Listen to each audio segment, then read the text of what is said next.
कल्पना कीजिए युद्ध के मैदान का एक ऐसा मंजर जहां आसमान में दुनिया का सबसे खतरनाक और आधुनिक फाइटर जेट F-35 अपनी पूरी ताकत के साथ उड़ान भर रहा हो।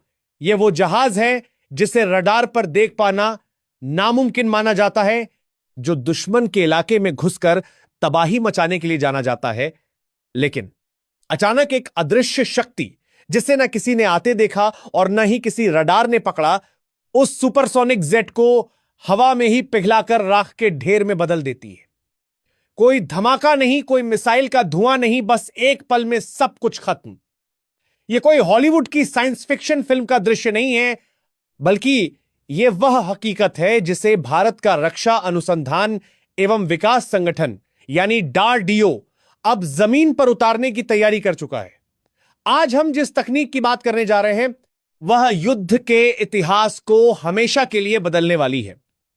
यह कहानी है भारत के सूर्या लेजर सिस्टम की, एक ऐसा हथियार जिसके सामने दुनिया की बड़ी से बड़ी महाशक्तियों की वायुसेना भी घुटने टेकने पर मजबूर हो जाएगी।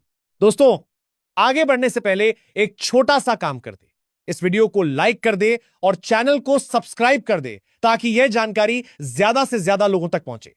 अब टॉपिक पर वापस आते हैं। युद्ध की तकनीक पिछले कुछ दशकों में बहुत तेजी से बदली है। पहले जहां तलवारों और तोपों से लड़ाइयां लड़ी जाती थीं, वहीं आज का युद्ध अदृश्य और सटीक हो गया है। दुनिया भर की सेनाएं आज हाइपरसोनिक मिसाइलों और स्टेल्थ फाइटर जेट्स पर अरबों डॉलर खर्च कर रही हैं। अमेरिका का F-35 लाइटनिंग आई इसी होड़ का सबसे बेहतरीन नमूना है। इसकी स्टेल्थ तकनीक इसे दुश्मन की रडार की पकड़ में आने से बचाती है, जिससे यह अजेय माना जाता है। लेकिन भारत के वैज्ञानिकों ने इस चुनौती का एक ऐसा काट खोज निकाला है जो इन महंगे जहाजों को खिलौनों की तरह बेकार साबित कर देगा। मिसाइलों को चकमा दिया जा सकता है, उन्हें जैम किया जा सकता है या डिकॉय सिस्टम से भटकाया जा सकता है, लेकिन प्रकाश यानी लाइट की गति को मात देना भौतिक विज्ञान में संभव नहीं है। भारत का सूर्य लेजर सिस्टम इसी सिद्धांत पर काम करता है, डायरेक्टेड एनर्जी वेपन। यह सिस्टम प्रकाश की गति यानी 3 लाख किलोमीटर प्रति सेकंड की रफ्तार से हमला करता है। इसका मतलब है कि दुश्मन को प्रतिक्रिया देने का एक माइक्रो सेकंड भी नहीं मिलेगा। इस तकनीक की गहराई में जाएं तो यह समझना जरूरी है कि आखिर लेजर हथियार मिसाइलों से बेहतर क्यों है। जब एक मिसाइल फायर की जाती है तो उसे लक्ष्य तक पहुंचने में कुछ समय लगता है। उस दौरान दुश्मन के पास उसे मार गिराने या उससे बचने का मौका होता है। इसके अलावा मिसाइलें बेहद महंगी होती हैं। एक हवाई खतरे को रोकने के लिए छोड़ी गई मिसाइल की कीमत करोड़ों में हो सकती है, जबकि सामने वाला ड्रोन या जहाज उससे सस्ता हो सकता है। यह आर्थिक रूप से एक घाटे का सौदा है, जैसा कि हमने हाल ही में इजराइल और हमास के संघर्ष में देखा। लेकिन लेजर हथियारों के साथ ऐसा नहीं है। सूर्या लेजर सिस्टम से फायर किए गए एक शॉट की कीमत केवल उतनी ही है जितनी उस समय बिजली खर्च हुई, शायद कुछ 100 रुपये। यानी हम दुश्मन के एक $100 मिलियन के F-35 जहाज को मात्र 500 रुपये की बिजली खर्च करके खाक कर सकते हैं। यह समीकरण न केवल युद्ध के मैदान में भारत को बढ़त दिलाता है, बल्कि आर्थिक रूप से भी हमें एक महाशक्ति बनाता है। भारत का यह प्रोजेक्ट बेहद गोपनीय और रणनीतिक महत्व का है। हालांकि आधिकारिक तौर पर इसे लेकर बहुत कम जानकारी साझा की गई है, लेकिन रक्षा विशेषज्ञों का मानना है कि भारत काली यानी किलो एम्पियर लीनियर इंजेक्टर और दुर्गा 2 यानी डायरेक्शनली अनरिस्ट्रिक्टेड रे गन अरे जैसे प्रोजेक्ट्स पे दशकों से काम कर रहा है। सूर्या इन्हीं प्रोजेक्ट्स का सबसे विकसित और विध्वंसक रूप माना जा रहा है। यह एक उच्च ऊर्जा वाला लेजर सिस्टम है जो केंद्रित प्रकाश की एक तीव्र किरण को लक्ष्य पर छोड़ता है। जब यह किरण किसी फाइटर जेट या मिसाइल की सतह से टकराती है तो यह वहां का तापमान हजारों डिग्री सेल्सियस तक बढ़ा देती है। नतीजा यह होता है कि धातु पिघलने लगती है, जेट के संवेदनशील इलेक्ट्रॉनिक्स जल जाते हैं या फिर उसके फ्यूल टैंक में विस्फोट हो जाता है। सबसे खतरनाक बात यह है कि यह सब कुछ बिना किसी आवाज के होता है। जब तक दुश्मन को पता चलता है कि उन पर हमला हुआ है, तब तक वे इतिहास बन चुके होते हैं। F-35 जैसे जहाजों की सबसे बड़ी ताकत उनकी स्टेल्थ कोटिंग होती है, जो रडार की तरंगों को सोख लेती है। लेकिन विडंबना देखिए, यही ताकत लेजर हथियारों के सामने उनकी सबसे बड़ी कमजोरी बन जाती है। लेजर बीम मूल रूप से ऊष्मा यानी हीट का ही एक रूप है। F-35 की वह कोटिंग जो रडार को रोकती है, लेजर की गर्मी के सामने बहुत जल्दी खराब हो सकती है। लेजर बीम जिससे जहाज का एयरफ्रेम कमजोर पड़ सकता है। इसके अलावा लेजर सिस्टम में ऑप्टिकल ट्रैकिंग का इस्तेमाल होता है। इसका मतलब है कि अगर कोई चीज दिखाई दे रही है तो उसे निशाना बनाया जा सकता है।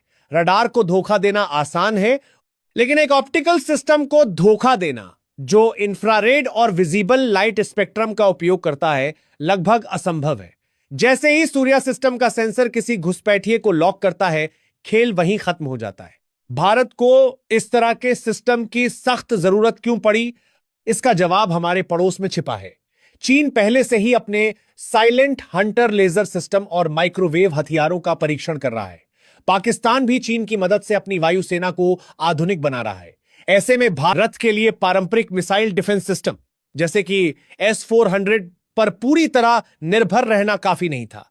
S-400 बेहतरीन है, लेकिन उसके पास मिसाइलों की एक सीमित संख्या है। अगर दुश्मन एक साथ सैकड़ों ड्रोन या मिसाइलों का झुंड भेज दे तो दुनिया का कोई भी मिसाइल सिस्टम फेल हो सकता है। लेकिन सूर्या लेजर सिस्टम के पास अनंत मैगजीन है। जब तक सिस्टम को बिजली मिल रही है, यह फायर कर सकता है। यह दुश्मन के ड्रोन के झुंड को एक एक करके मक्खियों की तरह गिरा सकता है, वह भी बिना थके और बिना रिलोड किए। यह क्षमता भारत की सीमाओं को अभेद्य किले में बदल देती है। डीआरडीओ ने इस दिशा में जो प्रगति की है वो वास्तव में सराहनीय है। हाल ही में हमने देखा कि कैसे भारतीय वैज्ञानिकों ने 10 किलोवाट और उससे अधिक क्षमता के लेजर हथियारों का सफल परीक्षण किया। लेकिन सूर्या का लक्ष्य इससे कहीं बड़ा है। चर्चा है कि यह सिस्टम मेगावाट श्रेणी की शक्ति उत्पन्न करने में सक्षम होगा। इतनी ऊर्जा न केवल ड्रोन को बल्कि बैलिस्टिक मिसाइलों और उपग्रहों तक को निशाना बनाने के लिए काफी है। इस सिस्टम को ट्रकों पर, युद्धपोतों पर और भविष्य में शायद बड़े विमानों पर भी तैनात किया जा सकता है। कल्पना करें भारतीय नौसेना के एक जहाज की जो समुद्र के बीच में है और उस पर दुश्मन की हाइपरसोनिक मिसाइल आ रही है। पारंपरिक रक्षा प्रणालियां शायद उसे न रोक पाएं, लेकिन जहाज पर तैनात सूर्या सिस्टम प्रकाश की गति से उस मिसाइल के गाइडेंस सिस्टम को जलाकर उसे समुद्र में गिरा देगा। बेशक इस तकनीक को विकसित करने में चुनौतियां भी कम नहीं है। सबसे बड़ी चुनौती है थर्मल ब्लूमिंग और वायुमंडलीय विक्षोभ। जब लेजर हवा से गुजरती है तो धूल, नमी और हवा का तापमान उसकी तीव्रता को कम कर सकते हैं। लेकिन भारतीय वैज्ञानिकों ने एडैप्टिव ऑप्टिक्स तकनीक का उपयोग करके इस समस्या का भी समाधान निकाल लिया है। यह वही तकनीक है जिसका उपयोग खगोल शास्त्री सितारों को साफ देखने के लिए करते हैं। यह सिस्टम वायुमंडल की गड़बड़ी को भांप लेता है और लेजर बीम को उसी हिसाब से एडजस्ट करता है ताकि वह लक्ष्य पर पूरी तीव्रता के साथ पड़े।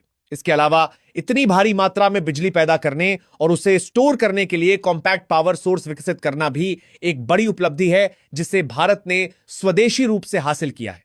भविष्य का युद्ध बारूद से नहीं बल्कि प्रकाश से लड़ा जाएगा और उस भविष्य में भारत एक मशाल बनकर खड़ा है।